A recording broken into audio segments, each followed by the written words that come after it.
Well, from my experience talking to the ladies, for example, the poor road conditions, the infrastructure, which enables the women to get the produce to the market, and so thus leading to economic problems. Not able to feed the family or to meet the family basic needs, and these some of the things that really triggers conflicts in the community, because of most of these needs are not being met by the parents or by the family. Apart from the conflict that the Solomon Islands went through in 2000, in late 90s into 2000, they also have insecurity financially. I think that's the biggest one for them. Personally, domestic violence is one big issue for us. We talk about peace, we talk about conflict prevention in the community, but most of this conflict starts from all this unfinished development. One of the main things is the lack of service delivery and having access to, like I said, the information, but having general access to education, health, and well-being. If these things are not available quite easily, people are frustrated, create anger. They tend to have this, what they call, animosity against the authorities, and that creates conflict. We need to support structures that are inclusive and that are contextualized to how peace building is done in a certain context, in a certain society, in a certain environment that is conducive to the cultures and to the way of life that people live in their own environment. And there's a human security agenda. I think it's very important that the people up there understands what it really means.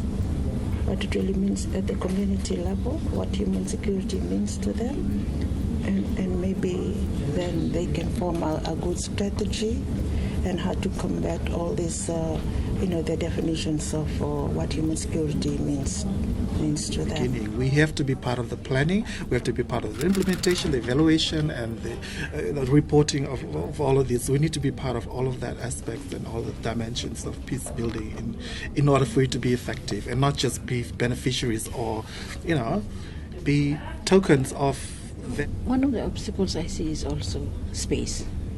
The women and young people and even other men do not have that space, because when you have the politicians, it's the politicians' field, so you can't come in. But if it's a church's field, then you don't have lay people coming in and questioning, this is the...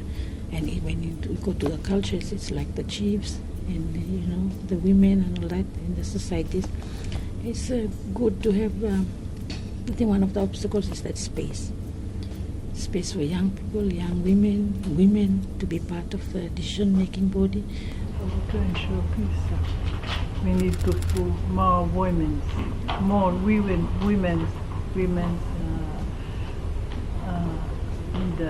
in our government, because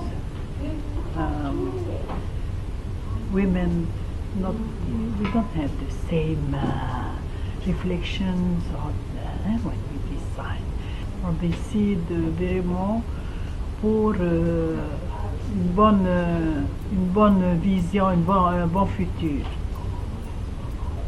Parce qu'on est maman, because we are mothers, and nous voulons toujours, we want all of us the best for our children.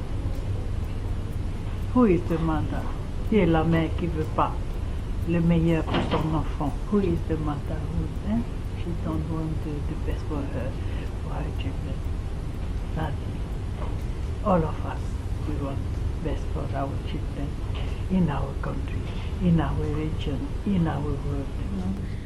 Peace and security is not militarization, but it also has aspects that link with the economic well-being of a nation or a family or even the community, and also the social aspects of it, and also health. So I look at those three levels: government, civil society, churches, and all this that needs to be paying attention to all this. But the problem is we're not speaking the same language, and therefore we are not understanding each other. Well, I think coming together like this, CSOs, faith-based organizations, youth groups, and other, we need to work together. We need to collaborate and really identify what kind of role we each play, because we have got different role to play. And I think, to me, when looking at it from the last 2 days, it's like a jigsaw puzzle, and everybody got to play a part. And then all we need together to do is come together often and really define what you really do, what's your role. Because I'm sure when we all do what we do best according to what we're supposed to do, and we put them together, it will fit. I think at the moment, what I'm hearing and I'm seeing is there is a lot of work being done, but I also see that the CSO are the ones that are really they have all the energy. You can see the energy in CSOs when they're together, but we need to see that energy among the governments too.